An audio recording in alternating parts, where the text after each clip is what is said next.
people will start working out and they feel good initially and they start working out harder, and then they'll get to a point where they're like, geez, I am dragging between workouts. I have no idea what happened. I used to be able to recover and everything was all good, but now it's almost impossible. Like, I cannot do the same workouts that I used to be able to do.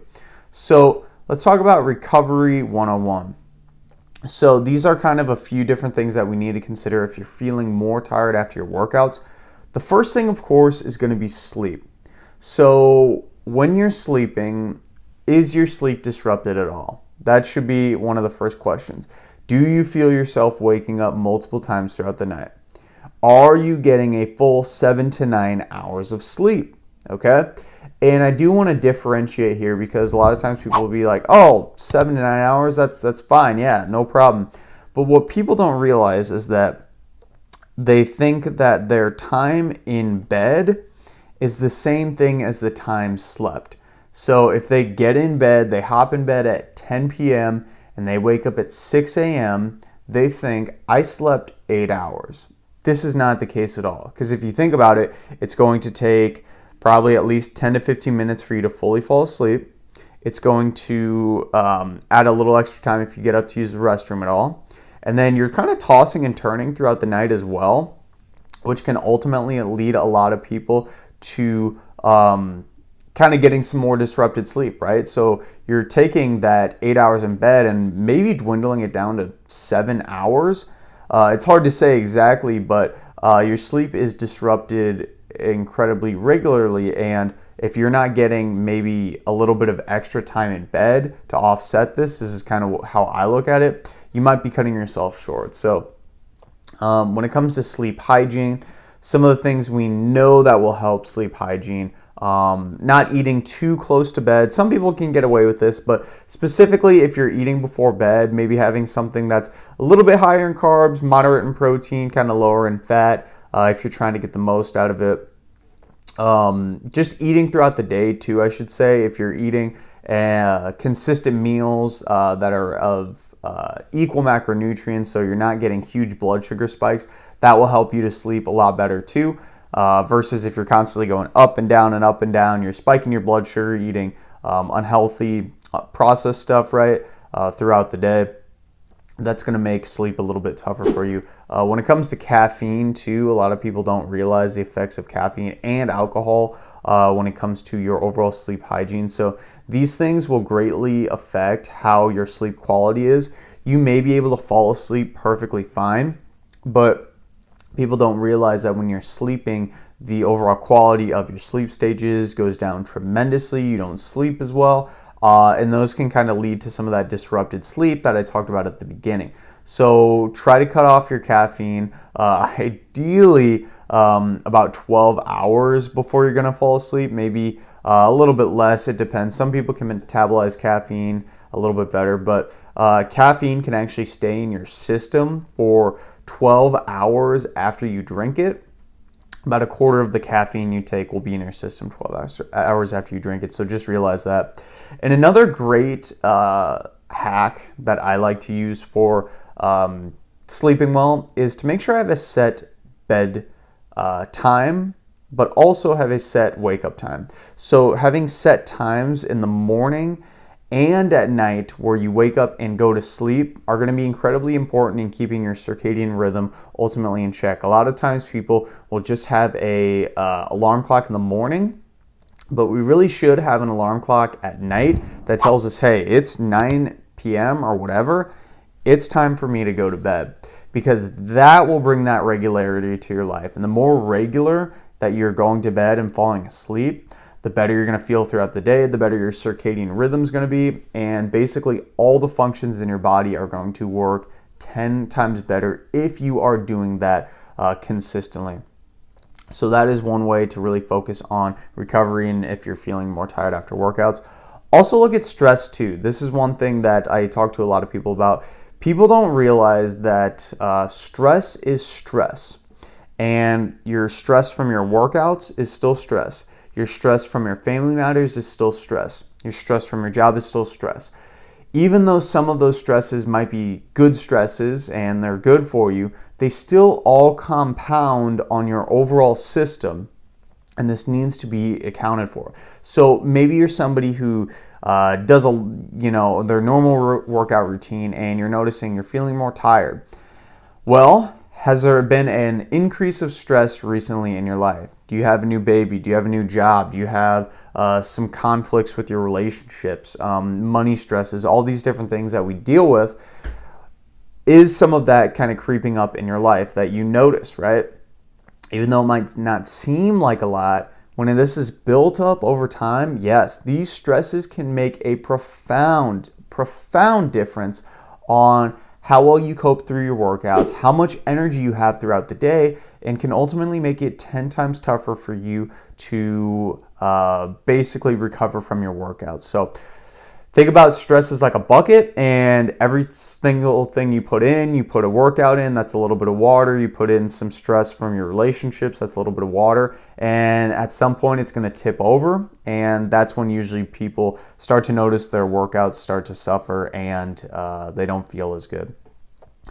You can also ask yourself too, how do you cope with stress? So unfortunately, a lot of people don't. They just kind of brush it off and think that, oh, it's not a big deal. I can sleep when I'm dead and I'll worry about it later. And, meditation and all those different things, it's not for me, right? It's not for me. And unfortunately, these are the people who usually die 20 to 30 years earlier from stress-related issues, specifically chronic-related stress issues like high blood pressure, diabetes, heart disease, all these things that are built up from chronic inflammation and stress throughout our body. So, of course, trying to implement some stress relieving techniques. I love meditation, family time, usually socialization for a lot of people is going to help tremendously reduce some stress. Of course, assuming the people that you're talking to are not jacking your stress levels up as well. Reading's good too. This really isn't about what's right or wrong. It's about you finding something that can help you to de-stress. And I'm not saying to go mindlessly scroll on Facebook, because that actually can bring a whole new type of stress into you, where you are constantly looking at all the bad things in the world. You're looking at all the stuff that people have, and you're wanting more. And that can create a whole different type of stress in your life. So find something soothing, find something that works for you. When it comes to your workouts might actually be affecting how your workouts are. And what I mean by this is that if you have increased the volume recently tremendously, maybe you've gone from working out biceps, for example, you do 5 sets on one day. Maybe you started doing 7 to 10 sets on one day, just one day. Maybe you change your exercises. So you have never done back squats before with a barbell, and you just started implementing some back squats into your workout routine. Great exercise, but you're not used to doing that movement. When was the last time you took a rest day or a rest week, right? A lot of times there's people who are consistently working out every single day, and they ultimately may be kind of burning themselves out because they haven't given themselves any time to rest and recover. And we know that when it comes to rest and recovery, that is actually when the adaptation is built. So it's not when you're working out, when you're, breaking down the muscle, quote unquote, or whatever. That's not when the muscle is built. The muscle is built when you actually give yourself time to rest, recover, eat some good food, adapt. So if your volume has increased tremendously recently, I would maybe bring your volume down a little bit. So maybe cut out one of your exercises, or just cut out one of your sets. If you've just changed exercises, realize that it might take a little bit of time for you to acclimate and get used to that exercise. And then also just consider maybe taking a rest day or rest week. For a lot of people, that will help to kind of reset you to baseline and get you back up to par in your overall workouts. And then, of course, when it comes to feeling more tired after your workouts, we can't forget about nutrition. So a lot of times people, their hydration will not be in check. They will be dehydrated, which happens to a lot of individuals throughout the day. So try to make sure you're sipping water, specifically adding some electrolytes to that as well, to make sure you have enough sodium, potassium, magnesium in your body, because that helps with all the different processes to keep you hydrated.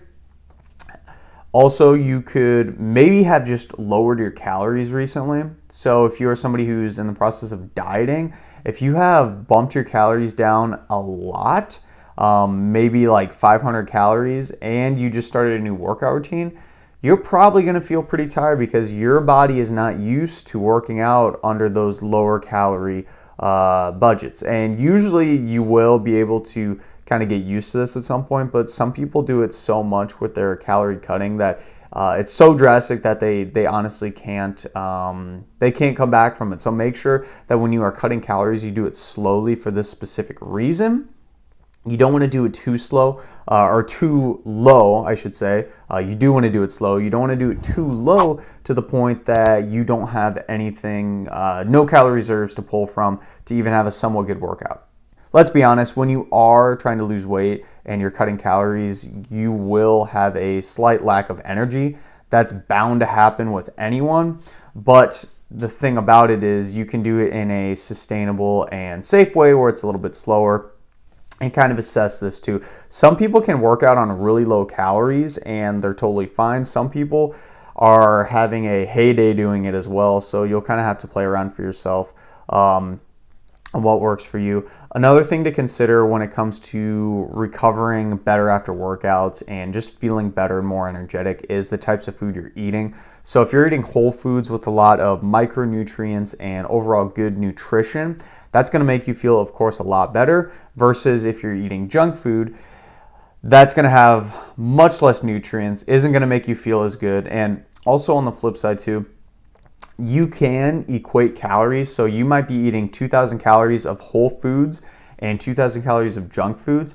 And your body composition, you might be able to lose weight and gain weight, lose weight or gain weight, I should say, with both calorie allotments. But if you're eating junk food specifically, you're going to feel 10 times worse than the person eating whole foods. This is why it's so important to make sure you're eating at least mostly whole foods altogether. And when you're thinking about holistically how this might affect you, you need to look from up and down, A to Z. How is my sleep? How is my stress? How are my overall workout loads and my nutrition? All of these, when encompassed together, can give you a good frame of how well you're recovering. And likely just one of these, kind of fixing one of these will make you feel a lot better. If you can fix all of them, that's great. But I would start with one that you kind of struggle with the most, try to fix that, and then work from there. And you'll be feeling better in your workout. So give this a like if that gave you some good knowledge on getting some more energy after your workouts.